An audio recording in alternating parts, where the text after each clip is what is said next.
back to Brightleaf Tarot.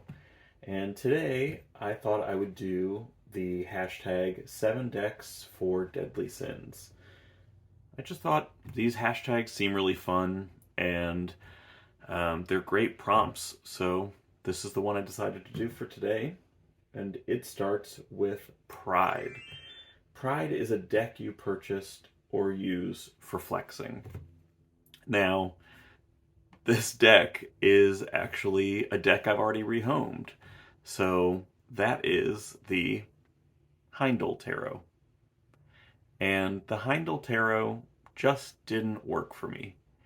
I had it for a few years and I really tried, but it just didn't connect. And, I think I thought I was more esoteric than I really am. So it was rehomed and I'm better off for it.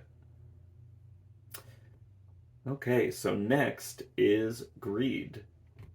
And that is a deck that you don't share with anyone and you only use for yourself.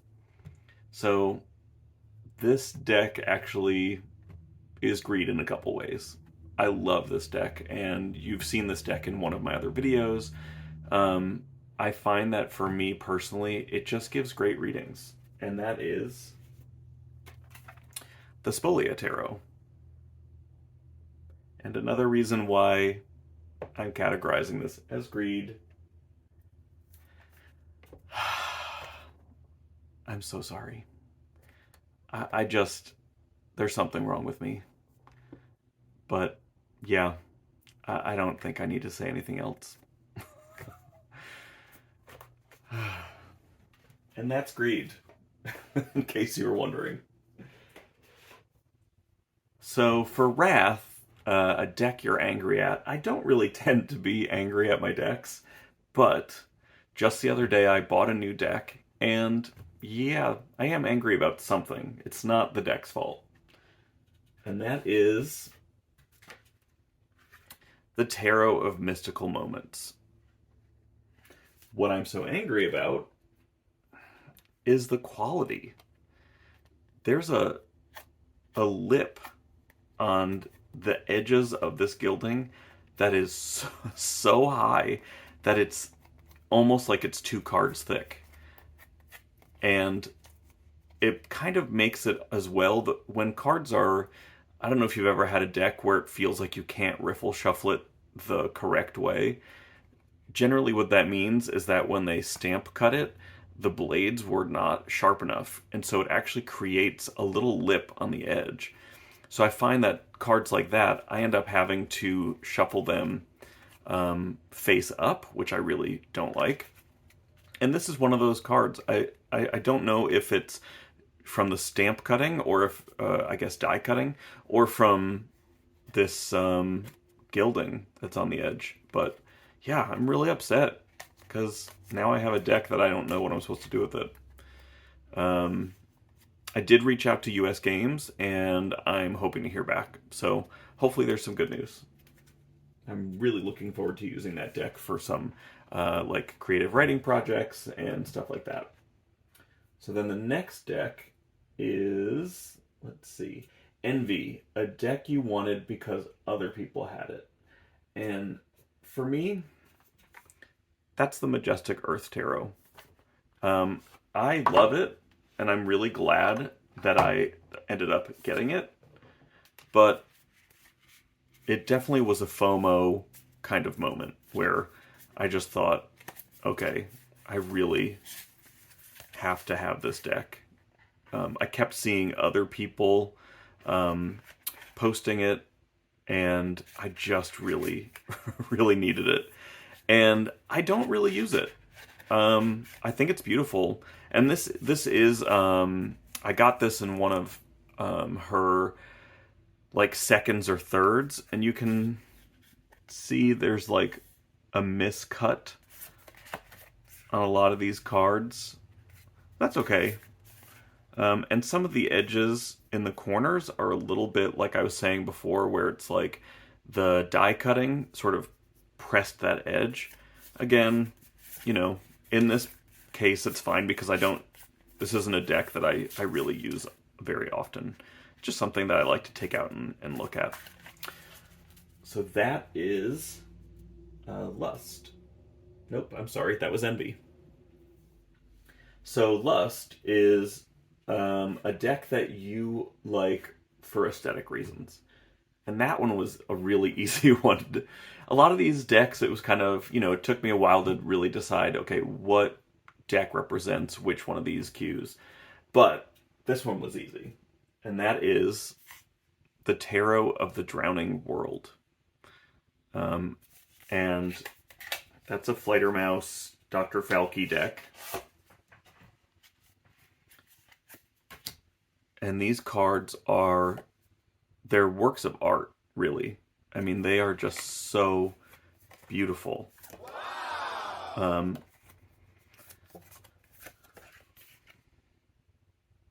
All photography, it's really cool the way that if you've read about how their process was for this, it's really interesting. It was really beautiful. This is, again, not a deck I'm going to use on the regular. It's kind of a weird size. Let's see. Here's my Majestic Earth. And the Majestic Earth is a little bit wider than most traditional RWS decks. So not only is the Drowning World wider, but it's also taller.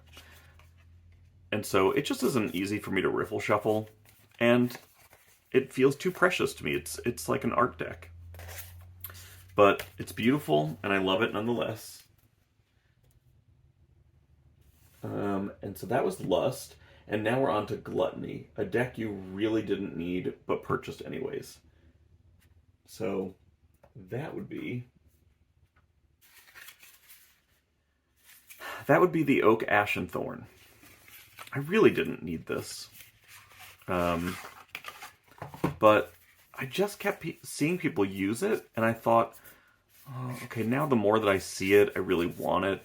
And it's not really a style of deck that I would normally go for. It's a little bit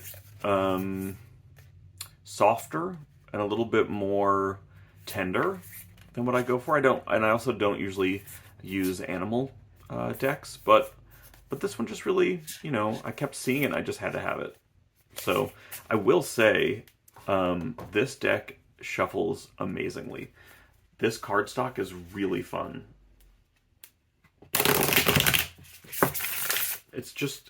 It's like bendy, but kind of bounces back. There's just something really enjoyable about shuffling this deck. So I don't regret it, and it is something that I do use. It's just not my first choice. And for Sloth, a deck that you use when you feel lazy. Again, that one was pretty easy for me. Whenever I'm feeling lazy, I always go back to RWS. So for this one, I chose the Radiant Wise Spirit Tarot. Now, I could have categorized this under Gluttony as well, because I'm telling you what, I really did not need this deck. I have so many RWS decks that I did not need another one. But again, I just was like, gosh, I kept seeing it, and I was like really experiencing some FOMO. So here we are, but it's a great Sloth deck for me because I don't really have to think. I know these images inside and out. I don't really have to ever look at the book. Sometimes I'll look at the book when I want a really, really deep dive into some of these cards. But yeah, I don't mind. I've heard people complain about the gloss of this. This gloss doesn't bother me. I don't find that it's too bad. I think it's a nice cardstock. I like this saturation. I like the coloration. I think it's very grungy. I think this was modeled after the Dirty Pam. But yeah, I love that it's borderless. The images kind of just pop out. It's a great, easy, lazy deck for me. So that was my 7 decks for Deadly Sins.